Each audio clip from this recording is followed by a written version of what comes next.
Hello students, welcome. हम पढ़ रहे हैं एनवायरमेंटल इश्यूज और एनवायरमेंटल इश्यूज में हम आज दो एनवायरमेंटल प्रॉब्लम्स को पढ़ने वाले हैं। वो है water pollution and green house effect. ठीक है, इसके बारे में आप जानते भी हैं, फिर भी हम जो है इसके बारे में आज पढ़ेंगे। सबसे पहले वाटर पोल्यूशन क्या होता है। वाटर पोल्यूशन एक ऐसी सिचुएशन होती है जब जो प्रॉपर्टीज होती हैं वाटर की वो जो है डिस्टर्ब हो जाती है। ठीक है, या जो प्रॉपर्टीज में वेरिएशंस आ जाती हैं और वो variation in terms human beings के लिए, लिविंग ऑर्गेनिजम्स के लिए और इवन दो इकोसिस्टम के लिए हार्मफुल होती हैं। तो ठीक है, उसको क्या कहते हैं? Water pollution. Again discussing water pollution. Water pollution is the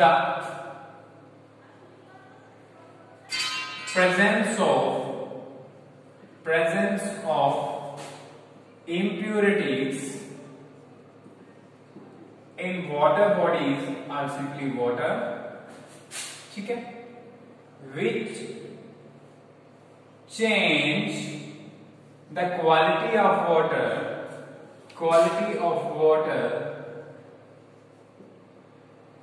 resulting into water being harmful for plants, animals and ecosystem services। ठीक है, तो इस प्रोसेस को क्या कहते हैं? Water pollution. तो वाटर पोल्यूशन किसी भी इंप्योरिटीज का वाटर में ऐड हो जाना। ठीक है, तो सबसे पहले देखते हैं कि काजेस क्या होते हैं। ठीक है, काजेस जो है क्या है वाटर पोल्यूशन के काजेस, कैसे कैसे वाटर पोल्यूशन जो होती है। तो वाटर पोल्यूशन के दो काज हो सकते हैं। एक हो सकता है हमारे पास नेचुरल काज। ठीक है, बहुत सारे काज हो सकते हैं लेकिन इनको हम दो ग्रुप्स में बांट सकते हैं। पहला हमारे पास है नेचुरल काज और दूसरा जो है एंथ्रोपोजेनिक, क्या जो है मैन मेड, ऑब्लिक करके लिख लेते हैं एंथ्रोपोजेनिक। ठीक है, तो दो हमारे पास काजेज आ गए। कौन कौन से? एक नेचुरल काज और एक जो है हमारे पास क्या आ गया? एंथ्रोपोजेनिक काज है। सबसे पहले नेचुरल काज देख लेते हैं कि नेचुरल काज क्या हो सकते हैं। नेचुरल काज जैसे कि रेडिएशंस हो सकती है, रेडिएशंस। ठीक है, हीट जिसमें आता है, हीट रेडिएशंस की वजह से पानी गर्म हो जाता है। ठीक है, तो उससे भी वाटर की क्वालिटी जो डिस्टर्ब हो जाती है। क्या वाटर की क्वालिटी डिस्टर्ब होती है? एक तो हीटेड जो वाटर होता है उसमें कम ऑर्गेनिज्म जो है रहते हैं। ठीक है, उसमें सर्वाइव करना डिफिकल्ट होता है क्योंकि ऑक्सीजन, डिजॉल्व ऑक्सीजन, आपको पता होगा जितनी ठंडी जो है, जितनी कूल जो भी आपका लिक्विड होगा उसके अंदर उतनी ज्यादा गैसेस आप डिजॉल्व कर सकते हो। ठीक है, जैसे करके कार्बोनेटेड ड्रिंक्स आती हैं आपकी, तो उसको कूल करके जो है उसके बाद उसमें जो कार्बन डाइऑक्साइड को ऐड किया जाता है। ठीक है, जैसे आप एकदम से खोलते हो तो प्रेशर के साथ कार्बन डाइऑक्साइड बाहर निकलती है। ठीक है, समझ गए? तो इसी तरीके से जो है, और दूसरा आपको ये पता है कि गैसेस एक्सपेंड ऑन हीटिंग, तो कार्बन डाइऑक्साइड ऑक्सीजन जो है हार्ड वाटर में कंसंट्रेशन कम होती है। इसकी वजह से क्या होता है कि ऑक्सीजन के कम होने की वजह से वहां पे कम जो ऑर्गेनिज्म जो है सर्वाइव कर सकते हैं। ठीक है, एक चीज आ गई। दूसरा क्या हो सकता है? दूसरा जो हमारे पास अगर रेडिएशन के अलावा क्या हो सकता है? दूसरा हो सकता है फिजिकल मैटर, लिख लेंगे। ठीक है, फिजिकल मैटर में जैसे करके ब्रैकेट में डाल देते हैं हम। ठीक है, कि क्ले हो गया, पानी के अंदर होता है ना, क्ले होता है, सिल्ट होता है। ठीक है, सिल्ट हो गया या सैंड हो गया। लेकिन ये वाली चीजें जो है, क्ले, सिल्ट, सैंड जो है नेचुरल काजेस जो है रिवर्सेबल हैं। ठीक है, इसलिए रिवर्सेबल मतलब रिवर्सेबल क्या? ये सैंड, क्ले, सिल्ट वगैरह आराम से नीचे बैठ सकता है सेडिमेंटेशन के प्रोसेस से। व्हेयरएज हीट जो है वो टेम्परेचर डाउन होने के साथ साथ जो है, जैसे करके जो डे नाइट का प्रोसेस चलता है तो इसका टेम्परेचर वेरिएशन आता है। ठीक है, ये नेचुरल माइनर काजेस हैं। अब एंथ्रोपोजेनिक काजेस या ह्यूमन काजेस जो है वाटर की जो पोल्यूशन के, वो बहुत ही ज्यादा जो है इंपैक्ट करते हैं वाटर की क्वालिटी को। देखते हैं ह्यूमन काजेस क्या क्या हो सकते हैं। सबसे पहले जो पानी को पोल्यूट कर सकते हैं। ठीक है, नंबर एक, या नेचुरल काजेस में एक और भी चीज हो सकती है जिसमें हम माइक्रोब्स भी कह सकते हैं। ठीक है, माइक्रोब्स दोनों तरीके से हो सकते हैं, ह्यूमन एक्टिविटीज से भी, और इसको इसलिए ह्यूमन के अंदर मोस्टली पढ़ेंगे। पहला चीज है, हम वाटर में जो प्रेजेंट होता है माइक्रोब्स। माइक्रोब्स की वजह से वाटर की क्वालिटी जो है खराब हो जाती है। क्यों खराब होती है? अगर वाटर में माइक्रोब्स प्रेजेंट होंगे और ह्यूमन बींग्स, एनिमल्स जो है उनको कंज्यूम करेंगे तो वो डिजीजेस काज करेंगे एनिमल्स और ह्यूमन बींग्स में। सिमिलरली अगर वाटर में जो है अनवांटेड जो माइक्रोब्स प्रेजेंट होंगे जो प्लांट्स में डिजीजेस करते हैं तो उसके थ्रू जो है वो प्लांट्स में भी पहुंच सकते हैं। ठीक है, तो माइक्रोब्स जैसे कि बैक्टीरिया आ गया हमारे पास, ठीक है, बैक्टीरिया आ गया। इसके अलावा क्या होता है, वायरसेस हो सकते हैं, ठीक है, फिर हमारे पास जो है माइकोप्लाज्मास हो सकते हैं, प्लाज्मास, ठीक है, फंगल स्पोर्स हो सकते हैं, फंगल स्पोर्स हो सकते हैं, ठीक है। तो ये सारी चीजें जो है पानी के अंदर, या हेल्मिन्स के कुछ जो एग्स वगैरह हो सकते हैं, हेल्मिन्स वगैरह। तो ये बहुत सारी डिजीज ह्यूमन बींग्स में भी बहुत सारी डिजीजेस होती हैं इससे, जैसे कि टाइफॉइड हो गया, टाइफॉइड, ठीक है, कॉलेरा, ठीक है, ये सारी चीजें होगी, कॉलेरा हो गया, टाइफाइड हो गया, ठीक है, डिसेंट्री हो गया, ठीक है। तो ये सारी जो है माइक्रोब्स की प्रेजेंस की वजह से ये सारी चीजें कहां प्रेजेंट होती हैं, वाटर बॉडीज में। हो गया क्लियर? अब इसके बाद हम देख लेते हैं कि वाटर बॉडीज में सारी जो चीजें प्रेजेंट होती हैं, इसके अलावा और क्या चीजें प्रेजेंट होती हैं। माइक्रोब्स के अलावा दूसरे नंबर पे हमारे पास प्रेजेंट जो होता है वो होते हैं वेस्ट, ठीक है। वेस्ट में ऑर्गेनिक वेस्ट आते हैं हमारे, जैसे ऑर्गेनिक वेस्ट, ठीक है, या इसको हम म्युनिसिपल वेस्ट भी लिख लेंगे, म्युनिसिपल वेस्ट, ठीक है।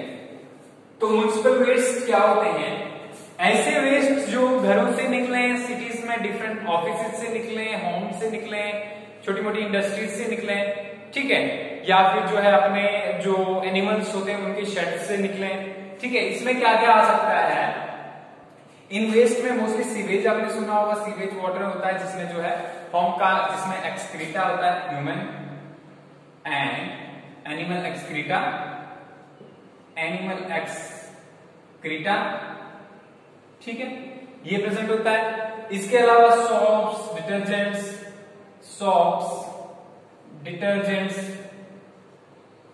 ठीक है, ये प्रेजेंट होते हैं। इसके अलावा अगर देखा जाए तो पेपर प्रेजेंट होता है, ठीक है, पेपर प्रेजेंट होता है। फिर इसके अलावा वेस्ट फूड होता है, वेस्ट फूड, ठीक है, ये प्रेजेंट होता है। इसके अलावा हमारे पास जो है और भी डिफरेंट चीजें जो है पानी में मिक्स अप हो सकती है, ठीक है। तो ये सारी चीजें जो है क्या करती हैं, पानी को पोल्यूट करती है। इसके अलावा इंडस्ट्रीज से बात करें, इंडस्ट्रीज भी जो है, इंडस्ट्रीज भी काज करती हैं, ठीक है, क्या काज करती हैं, जैसे कहते हैं यहां से इंडस्ट्री से निकलने वाला एफ्लुएंट कहते हैं उसको, ठीक है, एफ्लुएंट, ठीक है, एफ्लुएंट हो गया, या वेस्ट वाटर कह सकते हैं इसको, वेस्ट वाटर। इसमें डिफरेंट मिनरल्स प्रेजेंट हो सकते हैं, डिफरेंट जो है टॉक्सिक मेटल्स प्रेजेंट हो सकते हैं, ठीक है, या जो इस पानी के अंदर जो है हमारे पास जो वेस्ट वाटर प्रेजेंट होगा ये गर्म होता है, ठीक है, क्योंकि बहुत सारी जगहों पे कूल करने के लिए वाटर को यूज किया जाता है, ठीक है। तो इसके अलावा हमारे पास जो है हार्मफुल,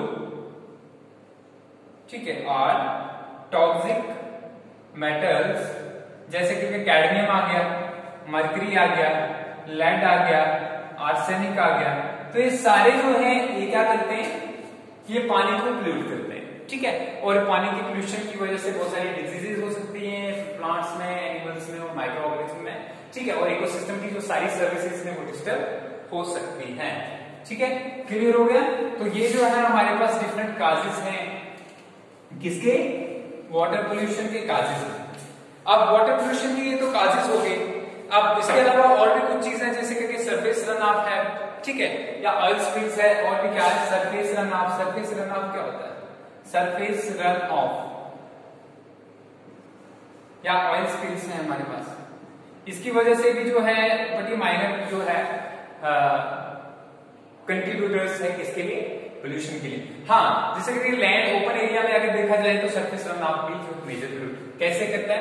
सरफेस रन ऑफ में क्या होता है कि जब बारिश की वजह से जब एक्सेसिव फर्टिलाइजर से, तो एग्रीकल्चर वाला हम बोल गए, एग्रीकल्चर वाले पोर्शन में, एग्रीकल्चर में हम क्या यूज करते हैं, हम यूज करते हैं फर्टिलाइजर्स एंड पेस्टिसाइड्स, ठीक है।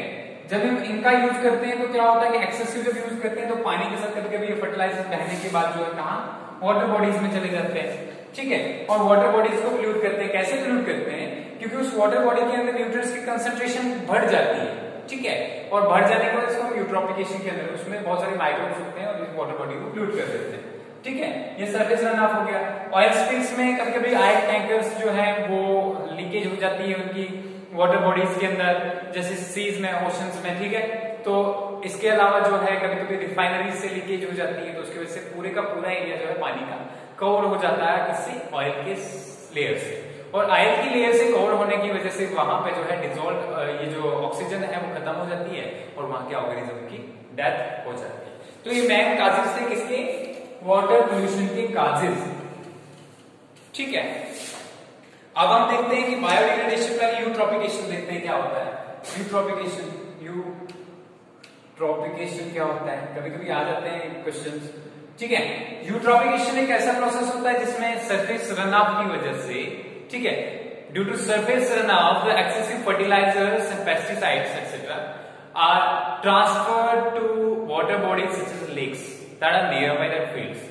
And what happens actually, due to this runoff water that gets stored inside these water bodies, the animals and flora or fauna that is present inside the water body, ठीक है, firstly that finds much of nutrients and that's the reason why it grows faster and resulting into the more biomass production inside that pond or water body, resulting into the more biomass is produced, that is more plants and animals are produced, the more the water body shrinks, ठीक है, और subsequently that है क्या है, जो water body है वो खत्म हो जाती है, ठीक है, water body वहां से खत्म हो जाती है। कैसे होती है, मैंने पहले बोला कि रन ऑफ की वजह से जो है वाटर बॉडीज में जो है न्यूट्रिएंट्स आ जाते हैं, न्यूट्रिएंट्स की वजह से वहां पे बहुत सारे प्लांट्स ग्रो करते हैं, प्लांट्स ग्रो करने के बाद जब वो डेब्रिस वहां पे गिरता है कार्बन डाइऑक्साइड फिक्सेशन की वजह से बायोमास प्रोड्यूस, वो डेब्रिस उसी में पॉन्ड के आसपास में रहता है और धीरे धीरे जो है वो वाटर बॉडी जो है, आपने जो है सक्सेशन पढ़ा था और सक्सेशन में वाटर बॉडी के पॉन्ड्स में कैसे सक्सेशन होती है उसके बारे में भी आपने देख लिया है, ठीक है। ये हो गया यूट्रोफिकेशन। दूसरा है बायोडिग्रेडेशन, ठीक है, इंपॉर्टेंट टर्म जो इसमें आएगी।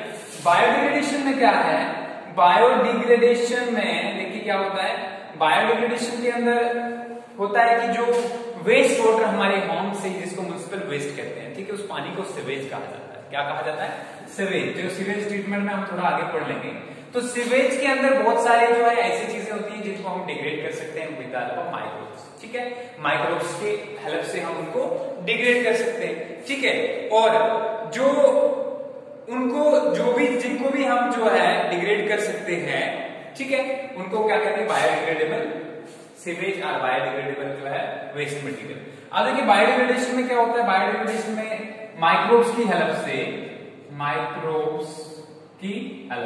ठीक है, डिकम्पोजिशन फंजाई भी कहा जाता है इनको, डिकम्पोजिशन या इनॉकुलेशन फंजाई, ठीक है, फंगी। तो यहाँ पर माइक्रोब्स की हेल्प से हम क्या वाटर बॉडीज को जो है साफ करते हैं। कैसे करते हैं, जो वाटर बॉडीज के अंदर जो बायोडिग्रेडेबल सब्सटेंस होगा उसके ऊपर जो है हम कुछ ऐसे माइक्रोब्स को डालते हैं जिसमें फंगी, बैक्टीरिया वगैरह प्रेजेंट होते हैं। वो क्या करते हैं, उसको फीड करना स्टार्ट करते हैं। फीड करने की, और ये होते हैं एरोबिक। क्या होते हैं, एरोबिक, मतलब हवा का यूज करते हैं। और जब ये एयर का मतलब ऑक्सीजन का ज्यादा से ज्यादा यूज करते हैं तो इसके अंदर जो डिसॉल्व्ड ऑक्सीजन है वो कम हो जाती है। क्या होती है, डिसॉल्व्ड ऑक्सीजन कम हो जाती है। तो इसके लिए एक इंपॉर्टेंट टर्म आती है बायोडिग्रेडेशन के अंदर, वो है बायोकेमिकल ऑक्सीजन डिमांड। क्या कहते हैं, बायोलॉजिकल ऑक्सीजन डिमांड बहुत बार आता है, ठीक है। ये बायोलॉजिकल ऑक्सीजन डिमांड होता क्या है, the amount of oxygen required in milligrams, ठीक है, for 5 days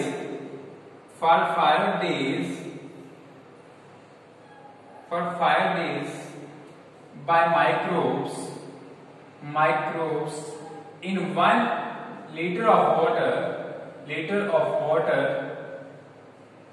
for decomposition of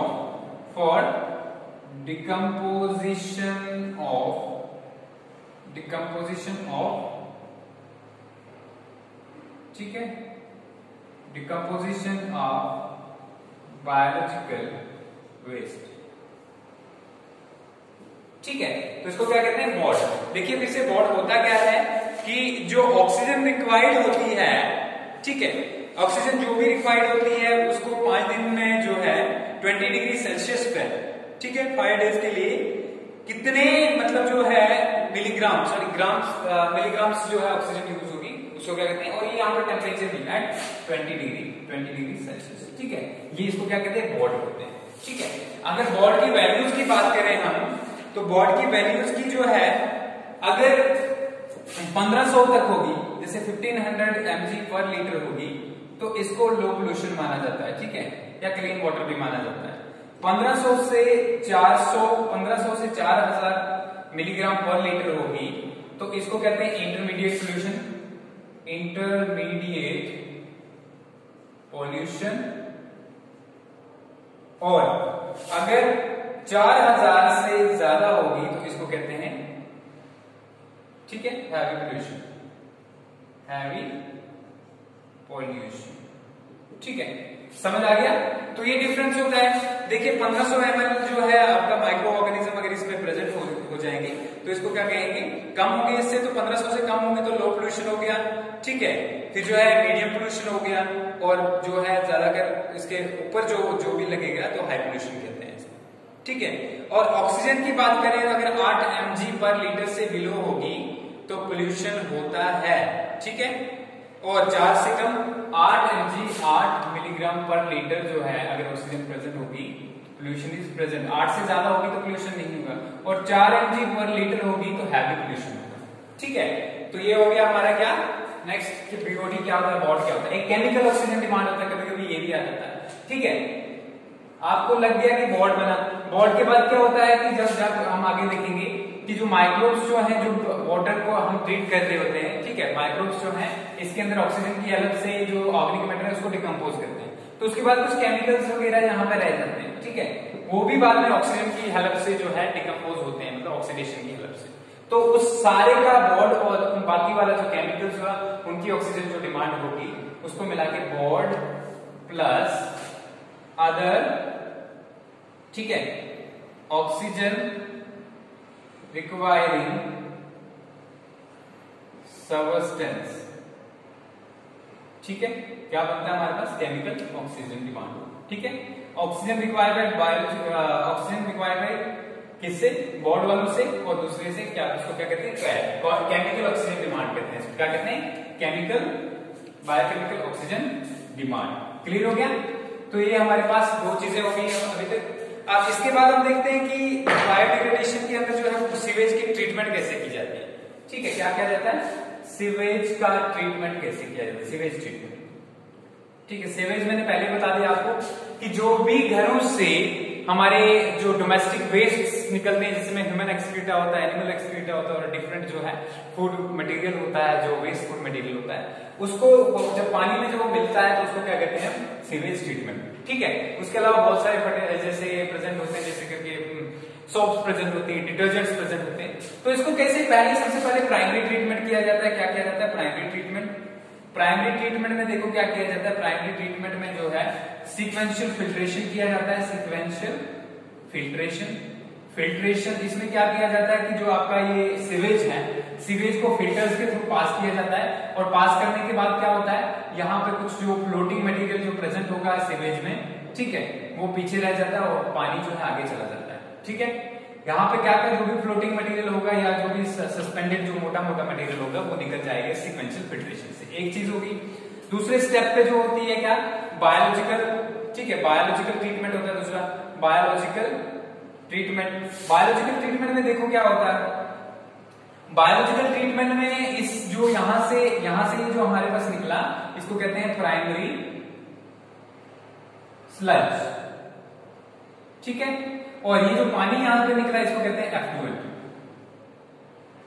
ठीक है, समझ आ गया। सीक्वेंशियल फिल्ट्रेशन से जो पानी हमारे पास आता है उसको क्या कहते हैं, उसको कहते हैं एफ्लुएंट, और जो हमारे पास निकला वो उसको कहते हैं प्राइमरी स्लज कहते हैं, ठीक है। अब इसके बाद जो है दूसरा जो ट्रीटमेंट क्या होता है, दूसरा जो ट्रीटमेंट होता है बायोलॉजिकल ट्रीटमेंट होता है। और बायोलॉजिकल ट्रीटमेंट में क्या होता है, इस एफ्लुएंट को कहां लिया जाता है, एरेशन टैंक्स में, एरेशन टैंक्स में बड़े बड़े टैंक्स होते हैं जिसमें हवा प्रोवाइड की जाती है, जो ऑक्सीजन प्रोवाइड की जाती है, और वहां पे प्रेजेंट होते हैं सीवेज फंजाई। सीवेज फंजाई, अब ये सीवेज फंगी या सीवेज फंजाई होता क्या है?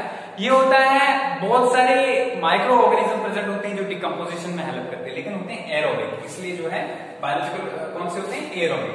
अब जैसे सीवेज फंजाई, इसमें जो है इसको कंटिन्यूसली इस पानी का फ्लूइड को एजिटेट किया जाता है, ठीक है, हिलाया जाता है, और साथ में ऑक्सीजन प्रोवाइड की जाती है, तो यहाँ पे बहुत सारे फ्लॉक्स बन जाते हैं। किसके बन जाते हैं? फ्लॉक्स बन जाते हैं सीवेज फंजाई के, ठीक है, सीवेज फंगी के क्या बन जाते हैं? फ्लॉक्स। इसके बाद नेक्स्ट इसको लिया जाता है सेटलिंग टैंक्स में। कहां लिया जाता है? सेटलिंग टैंक्स में। सेटलिंग टैंक्स में जैसे लिया जाता है तो ये सीवेज फंजाई जो है वहां पर सेटल डाउन हो जाता है, फ्लॉक्स जो है सेटल डाउन होते हैं, और ऊपर जो क्या बचता है हमारे पास? पानी बचता है, ठीक है।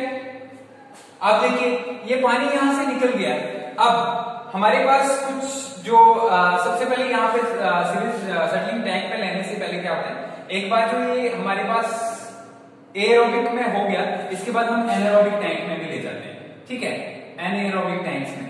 अब एनारोबिक टैंक्स में क्या होती है? ये जो एरोबिक बैक्टीरिया होते हैं तो उस पर कौन फीड करता है? एनारोबिक बैक्टीरिया फीड करते हैं, ठीक है। उसके बाद फ्लोकुलेशन होती है, फ्लोकुलेशन में फ्लॉक्स बनते हैं, ठीक है, और वो सेटलिंग टैंक में सेटल डाउन होते हैं। फिर उसके बाद जो है हमारे पास क्या निकलता है? यहां से जो मटेरियल निकला, ठीक है, कौन सा? वो फ्लॉक्स वगैरह वाला जो भी जो है बायोडिग्रेडेबल जो हो गया, ठीक है, उससे जो निकला मटेरियल निकला उसको कहते हैं सेकेंडरी स्लज। क्या कहते हैं? सेकेंडरी स्लज, ठीक है। अब ये पानी जो मिलता है यहाँ से, या तो इसको हम डायरेक्ट जो है यूज करते हैं एग्रीकल्चर वगैरह के लिए, या फिर इसको फर्दर ट्रीट करते हैं। फर्दर ट्रीटमेंट में क्या होता है? टर्शियरी ट्रीटमेंट जो है हमारे पास केमिकल ट्रीटमेंट होती है, रेडिएशन ट्रीटमेंट होती है, ठीक है। तीसरे लेवल का ट्रीटमेंट जो होता है, ठीक है, टर्शियरी ट्रीटमेंट जो है हमारे पास, ठीक है। ट्रीटमेंट में क्या होता है? इसमें हम जो पानी यहां से निकला हमारे पास, ठीक है, पानी जो है उस पानी को हम रेडिएशन, पहले सबसे पहले क्लोरिनेशन करते हैं। क्लोरिनेशन से क्या, इसमें हार्मफुल जो भी जो बैक्टीरिया वगैरह होंगे वो डेड हो जाते हैं। दूसरा, ओजोन से इसको हम जो ओजोनाइज्ड वाटर आपने पढ़ा भी होगा, जो बिस्लरी वगैरह आपकी आती है, ठीक है, ओजोन की हेल्प से इसमें ओजोन ट्रीटमेंट दिया जाता है, ठीक है, जिससे इसकी स्मेल वगैरह जो है कम हो जाती है, या फिर अल्ट्रावायलेट रेडिएशन की हेल्प से भी ट्रीटमेंट दिया जाता है, ठीक है। इसके अलावा साल्ट वगैरह जो है इसमें से रिमूव किए जाते हैं, ठीक है।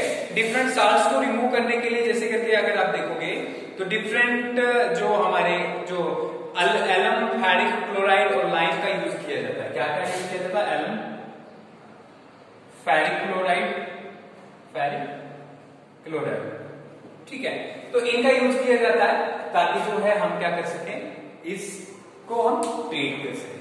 तो ये आपका वाटर था, वाटर पोल्यूशन था, काजेस था, और कैसे जो है हम वाटर पोल्यूशन को जो है ये कैसे सीवेज वगैरह ट्रीटमेंट कर सकते हैं।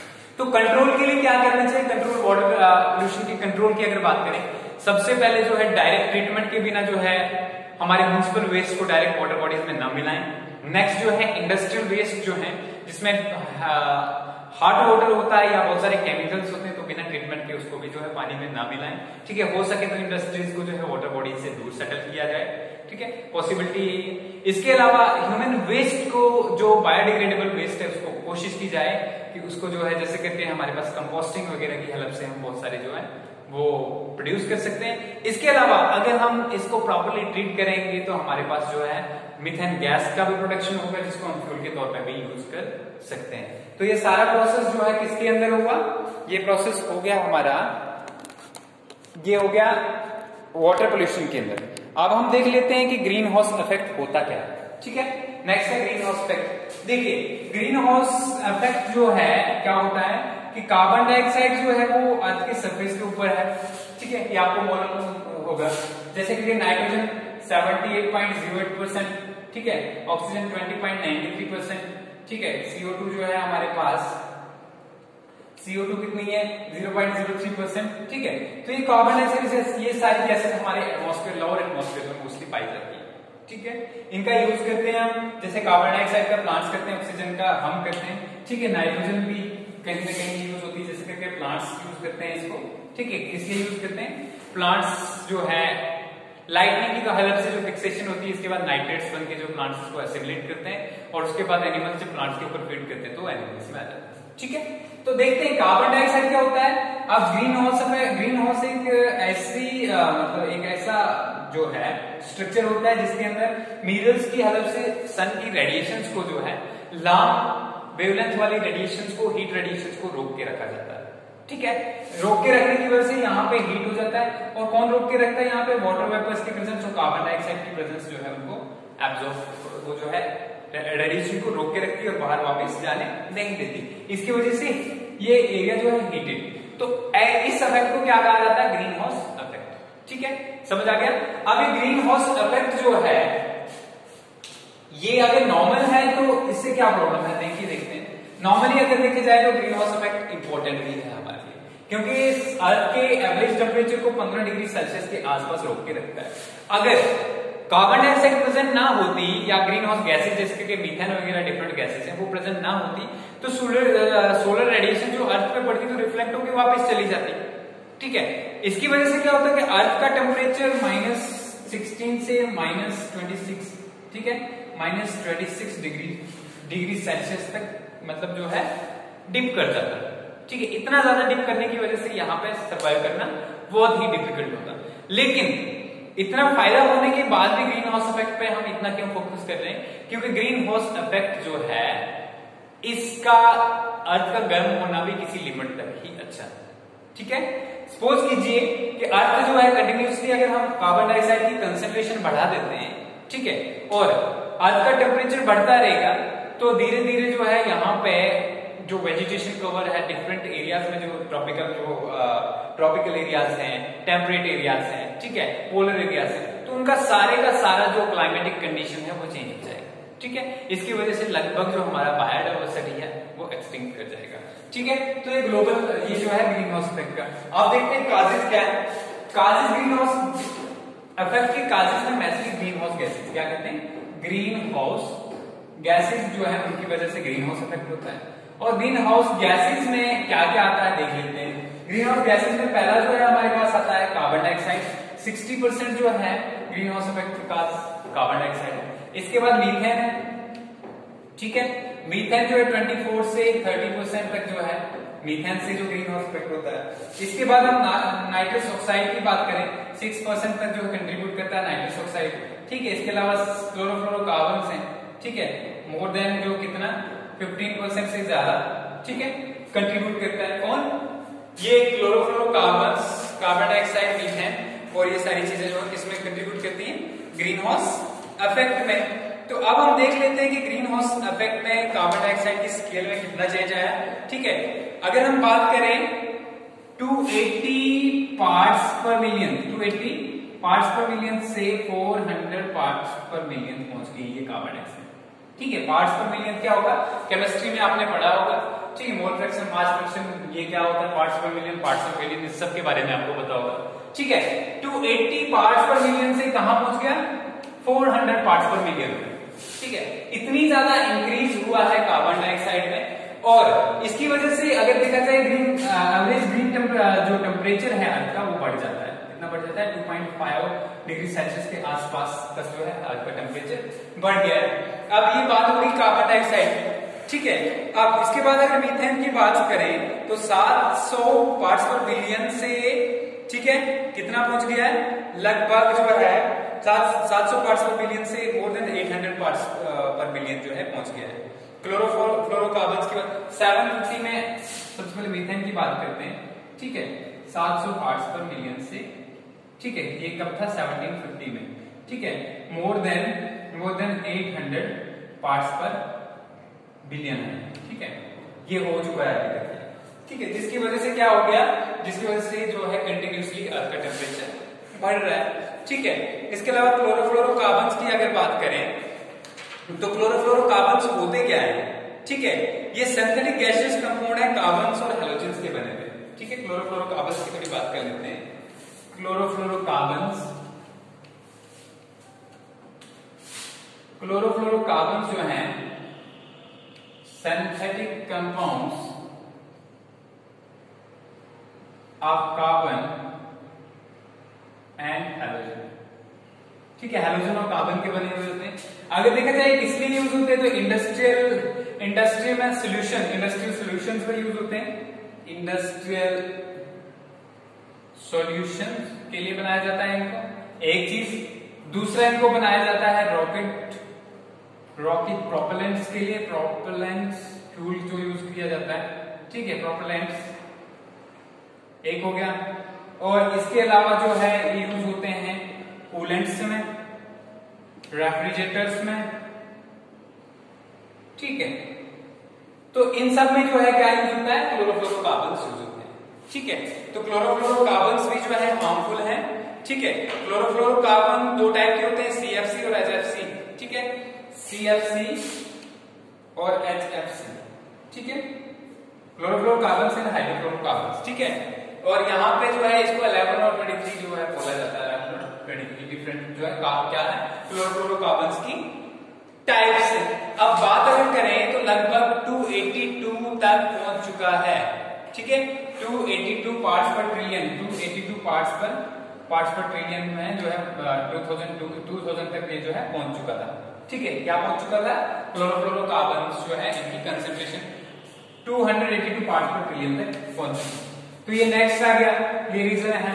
इसके अलावा अगर हम बात करें H2, ठीक है, सल्फर ऑक्साइड्स में, ठीक है, तो सल्फर ऑक्साइड भी 6% कंट्रीब्यूशन करता है ग्लोबल वार्मिंग के लिए, इसके लिए क्या कहते हैं, ग्रीन हाउस इफेक्ट के लिए, ठीक है। तो ये आगे ग्रीन हाउस इफेक्ट जो है किस किस चीज से होता है, ठीक है। अब अगर बात करें हम इफेक्ट्स की बात करें, किसकी बात करेंगे, इफेक्ट्स की बात करें तो सबसे पहला इफेक्ट है इसका CO2 फर्टिलाइजेशन।